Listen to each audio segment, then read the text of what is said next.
Hello అందరికీ జై భీమ్. ఆంధ్రప్రదేశ్ మాజీ ముఖ్యమంత్రి అంటే 2019 నుంచి 2024 వరకు ఆంధ్రప్రదేశ్లో వైఎస్ఆర్సీపీ అధికారంలో ఉంది.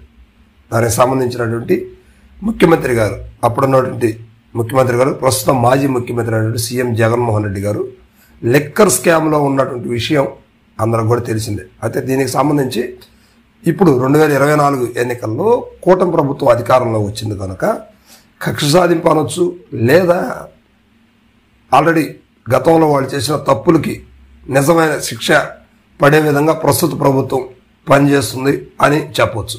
ఏది ఏమైనప్పటికీ జగన్మోహన్ రెడ్డిని అరెస్ట్ దిశగా కూటమి ప్రభుత్వం అడుగులేస్తూ ఉంది. అంటే బీజేపీ వాళ్ళతో ప్రమేయం లేకపోయినప్పటికీ ఆంధ్రప్రదేశ్లో టీడీపీ, జనసేన బలంగా పనిచేస్తున్నాయి కనుక ఇప్పుడు వైఎస్ఆర్సీపీ మాజీ ముఖ్యమంత్రి అయినటువంటి జగన్మోహన్ రెడ్డి గారిని, వైఎస్ఆర్సీపీ అధ్యక్షుడు అయినటువంటి జగన్మోహన్ రెడ్డి గారిని ఇప్పుడు అరెస్ట్ చేసే దిశగా వీళ్ళు అడుగులు వేస్తూ ఉన్నారు. అదేవిధంగా గతంలో చూస్తే చంద్రబాబు నాయుడు గారిని కూడా దగ్గర 50 నుంచి 55 రోజులు గతంలో వైఎస్ఆర్సీపీ ప్రభుత్వంలో ఆయన అరెస్ట్ చేసి లోపల పెట్టడం జరిగింది. అది ప్రస్తుత పరిస్థితుల్లో ఎలక్షన్కి అది బాగా ఉపయోగపడింది. అందువలన తెలుగుదేశం ప్రభుత్వం మరలా అధికారంలో రావడానికి కొన్ని ఆ అరెస్టు ప్రయోజనాలు చూపించిందనే వార్తలు కూడా లేకపోలేదు. సో ఇప్పుడు అదేవిధంగా జగన్మోహన్ రెడ్డి గారిని ఇప్పుడే అరెస్ట్ చేస్తారా, రేపు అరెస్ట్ చేస్తారా అనే విషయం మీద గత నెల రోజుల నుంచి కూటమి ప్రభుత్వం బలంగా పనిచేస్తూ ఉంది. అయితే ఇటీవల రేపు మాపు లేకపోతే ఇంకో గంటలో జగన్మోహన్ రెడ్డి గారిని అరెస్ట్ చేస్తారు, లిక్కర్ స్కామ్లో బలమైనటువంటి ముద్దాయి ఉన్నటువంటి మాజీ ముఖ్యమంత్రి జగన్మోహన్ రెడ్డి గారిని అరెస్ట్ చేసే దిశగా ఆలోచనలు అయితే చేస్తూ ఉన్నారు. అయితే నిన్న జరిగినటువంటి కేంద్రానికి సంబంధించి అంటే ఢిల్లీ పెద్దలు, బీజేపీ పెద్దలు ఏం చెప్పారంటే జగన్ అరెస్ట్ను ఆపమన్నట్టుగా సమాచారం.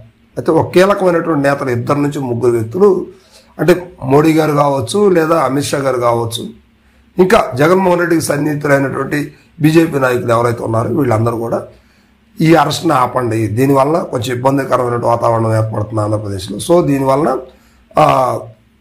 టీడీపీ కూడా బాగా ఇబ్బందికరమైన పరిస్థితి ఎదుర్కోవాల్సిన పరిస్థితి వస్తుంది కనుక ఈ అరెస్ట్ని ఆపాల్సింది నేను అంటూ బీజేపీ పెద్దలు అంటే ఢిల్లీ పెద్దలు చెప్పడం జరిగింది. ఇప్పుడు జగన్మోహన్ రెడ్డి గారు కూడా కూటమిలో ఉన్నట్టే. ఇప్పుడు పవన్ కళ్యాణ్ గారు అంటే జనసేన, టీడీపీ కూడా కూటమిలో ఉన్నట్టే.